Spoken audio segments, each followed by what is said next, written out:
Ghanaian writers.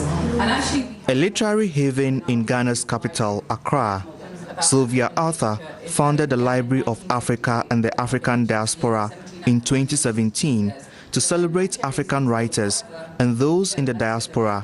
She says although Africa can boast of great writers, their works are not readily accessible, and is something that is making the younger generation of readers on the continent lose touch of their literary heritage.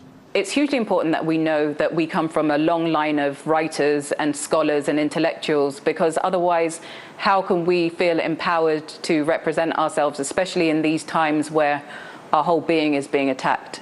The library has a display of books on colonialism, the struggle for independence, African politics, biographies and autobiographies of African leaders.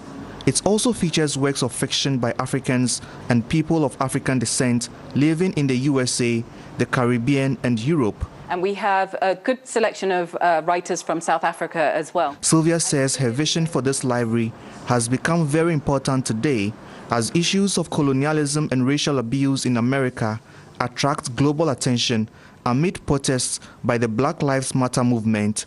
When you're able to read the works of people such as Steve Biko, Nelson Mandela, Winnie Mandela, etc., who have struggled in times that were as hard as they are today, if not worse, it gives you a guide almost into how you should navigate this situation that we're in today. The library is stocked with more than 4,000 books. Bisi Ejapon is one of the Ghanaian writers that have their books displayed here. One of the problems that we have as African writers is distribution inside Africa. It's a lot easier to get books from America or from the UK or Ireland or even Portugal than to get books from even South Africa, because Africans don't trade with one another, and that reflects in our books too. And so it's very hard to connect with other writers and to find their books. Bisi says the collection of books in this library is helping bridge the accessibility gap. Many of the books on these shelves make up Sylvia's personal collection of African writers and those of African descent.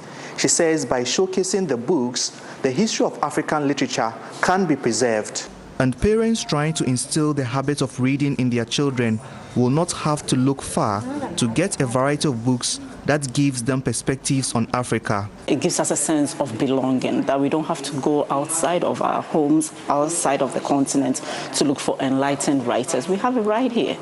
And it helps our children to have mentors and people to look up to. They know these writers have lived their lives, there are biographies on them that they can read, to know that we have some value on our continent. We have a lot to learn. A lot to learn, and realize that the African literature is very, very rich. It's our root. So today I can say that I'm very, very happy. I've discovered something, and it's a new knowledge for me. Ghana has for many years been promoting itself as a leader in Pan-Africanism, a movement that unites Africans and the African diaspora. Sylvia Arthur hopes this library can strengthen the cause and guide Africans to embrace their identity and literary heritage. Nabil Ahmed Rufai, SABC, Accra, Ghana.